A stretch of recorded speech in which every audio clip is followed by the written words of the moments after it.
السلام علیکم، کیسے ہیں آپ سب؟ آئی ہوپ کہ آپ سب ٹھیک ہوں گے۔ آج میں آپ کے ساتھ شیئر کروں گی فرعون کی بیوی کا واقعہ۔ تو چلیے ویڈیو کو سٹارٹ کرتے ہیں۔ فرعون کی بیوی جناب آسیہ رضی اللہ عنہ مسلمان ہو گئیں تو پہلے تو حال یہ تھا کہ وہ ملکہ تھیں۔ 20-25 کنیزیں ہر وقت ان کے پاس ہوتی تھیں، ہر وقت خدمت کرتی تھیں۔ اب جب انہوں نے حضرت موسیٰ کلیم اللہ کا کلمہ پڑھا تو پہلے تو فرعون نے حضرت آسیہ رضی اللہ عنہ کو سمجھایا، پہلے انہیں ٹارچر کیا، انہیں نفسیاتی طور پر ڈرایا دھمکایا کہ وہ ڈر جائیں۔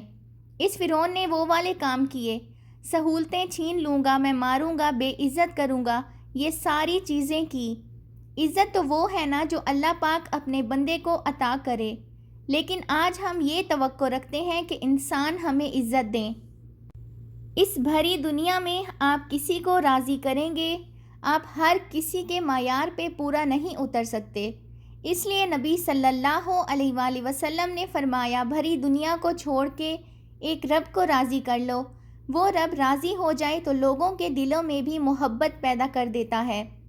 تو حضرت آسیہ رضی اللہ عنہ کو پہلے تو اس نے ذہنی طور پہ قائل کرنے کی کوشش کی۔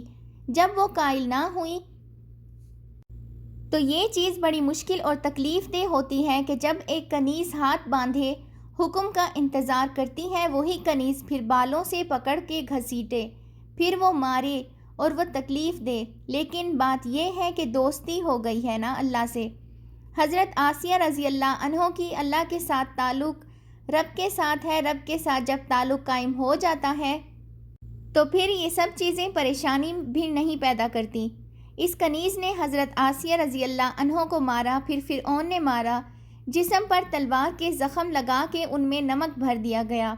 اس تکلیف کے بعد بھی وہ باز نہ آئیں تو پھر دیوار کے ساتھ کھڑا کر کے کیلیں ان کے ہاتھوں میں گاڑ دیں، جسم کے مختلف حصوں میں میخیں لگا دیں، دیوار کے ساتھ انہیں باندھ دیا۔ آدھی رات کا وقت ہوا تو حضرت موسیٰ علیہ السلام آئے اور حضرت آسیہ رضی اللہ عنہ سے پوچھا، آسیہ کس حال میں ہو؟ حضرت آسیہ کہنے لگی، اے کلیم اللہ، میں کس حال میں ہوں یہ چھوڑیے، آپ بس یہ بتائیے کہ میرا رب مجھ سے راضی ہے کہ ناراض ہے۔ میری اور آپ کی ترجیح بدل گئی ہے، ہم سب کی ترجیح آج کچھ اور ہے۔ ہم سیاست کرتے ہیں خاندان کو اپنے ساتھ سیٹ کرنے کے لیے، لیکن وہ سیٹ ہی نہیں ہوتا۔ ہم اپنے ہمسائیوں کو، اپنے دوستوں کے ساتھ سیاست کرتے ہیں، وہ بھی سیٹ نہیں ہوتے۔ پیسے کو آج ہم نے ترجیح دی ہوئی ہے کہ جس کے پاس پیسہ ہے وہ بڑا ہے، اس کو راضی کرنا ہے۔ دنیا بھری پڑی ہے ایسے لوگوں سے۔ ہم یہ نہیں سوچتے کہ ہم کس کس کو راضی کریں گے۔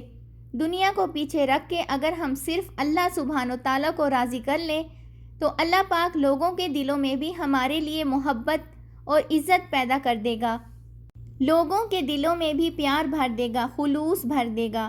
ہمیں صرف ضرورت ہے اللہ کے ساتھ کی، اللہ سبحانہ وتعالیٰ سے دوستی کرنے کی، کیونکہ دنیا کسی کی نہیں۔ دنیا تب تک آپ کے ساتھ ہے جب تک آپ ان کے حق میں ہیں۔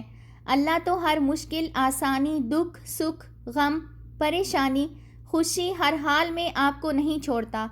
تو آئیں آج ہم عہد کریں کہ ہم اللہ سے دوستی کرنے میں پہل کر لیں، تاکہ ہم دنیا میں سرخرو ہو جائیں اور آخرت میں بھی سرخرو ہو جائیں۔ اللہ پاک ہمیں صراط مستقیم پر چلنے کی توفیق عطا فرمائے اور قیامت کے دن نبی صلی اللہ علیہ وآلہ وسلم کی شفاعت نصیب فرمائے۔ آمین ثم آمین۔ آئی ہوپ کہ آپ کو آج کی میری یہ ویڈیو اچھی لگی ہوگی، تو چینل کو سبسکرائب کرنا بالکل بھی مت بھولیے گا اور کومنٹ سیکشن میں اپنی رائے کا اظہار ضرور کریں۔ ملتے ہیں نیکسٹ ویڈیو میں، ٹل دین اللہ حافظ۔